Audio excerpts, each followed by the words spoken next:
Algebra 2, Unit 6, Lesson 2, Writing Quadratic Functions in a Given Form. In this lesson, we want to be able to switch between those three basic forms that we saw in the previous lesson, and then if someone gives us information about a quadratic function, we would be able to write that function in a given form. Switching between them involves using FOIL to get standard form, factoring to get factored form, and completing the square to get vertex form. Vertex form can also be found simply by using h equals minus b over 2a, and k is equal to the value by putting this into the function and then substituting. The second method is easier, but you may be asked to do it by completing the square. So write each form and the other two possible. Use completing the square. Y is equal to minus 2x squared plus 8x plus 1. Standard form is given, so we want both vertex and factored form. We're going to complete the square for vertex form. We first have to factor out the minus 2 by dividing each of these things by minus 2, giving this on the inside. We then take this and divide by 2. Minus 4 divided by 2 is minus 2. Squaring that is 4, so we add 4 and subtract 4 inside of the parentheses.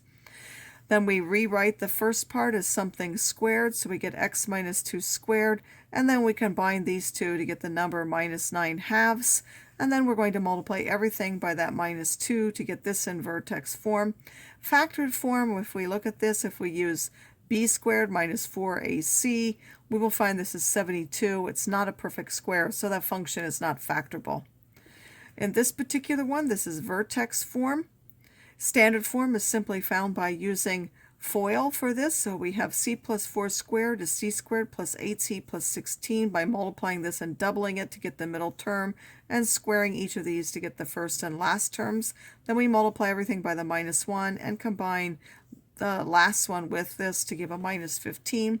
Factored form, b squared minus 4ac is 4, so that does factor. First, you would take out the negative to make it easier to factor, which would change the sign of each thing, and then 3 and 5 are the factors of 15, which add to give you 8. This one is in factored form, so we want standard and vertex form.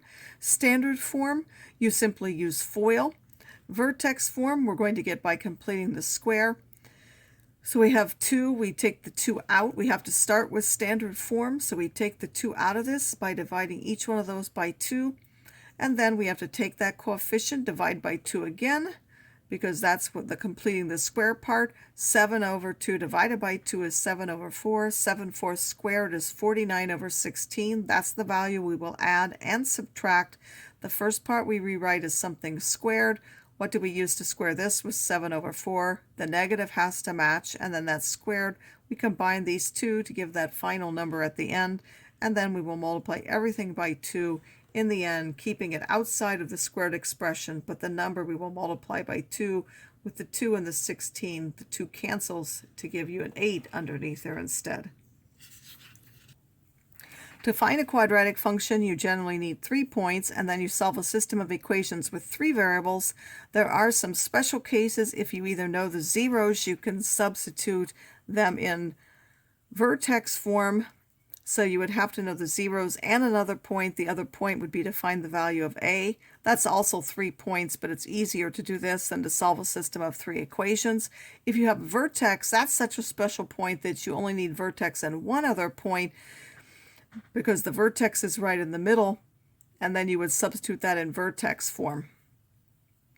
Find the quadratic function. So if you're given 3 points and you don't know that any of them is the vertex or anything about it, you would put that in standard form. Y equals ax squared plus bx plus c.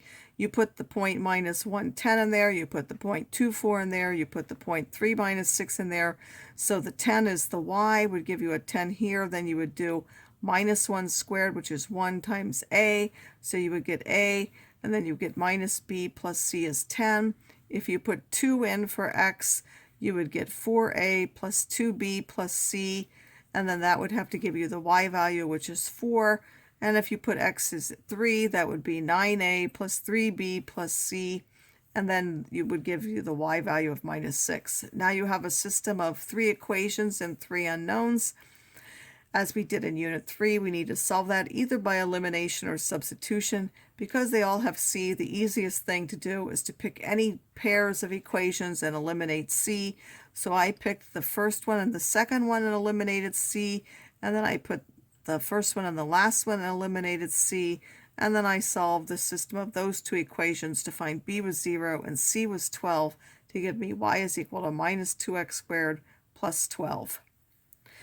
This one says the function has zeros of 3 and 7 and passes through this point. Give it in factored form. Well, we have y equals a times x minus 3 and then x minus 7 because we subtract each of the zeros. Then we substitute our other point, 4 for both places of the x, and then the y is 8. This gives me 1. This gives me minus 3, so minus 3a is 8. I divide by minus 3. I get 8 as minus 8/3, which would give me this. If we have the origin as the vertex, and then if I have another point, knowing that the vertex is 0, 0, tells me y is equal to ax squared. Then I substitute my point to give 9a equals 15. Divide that and I would get 5/3, so y is 5/3 x squared. Or as another example, we have minus 2, 7, so we would subtract the x value, add the y value, giving us this general function. To get a, we need to substitute the other point, 4 where the y goes, minus 1 where the x is. Simplify, noting that this part only the squared part is multiplied by a, and then you're adding 7. So this gives me 1a. It does not give me 8a. This gives me 1a plus 7 is equal to 4. Subtracting the 7 from both sides gives me minus 3. So y would be minus 3 times the quantity x plus 2 squared plus 7.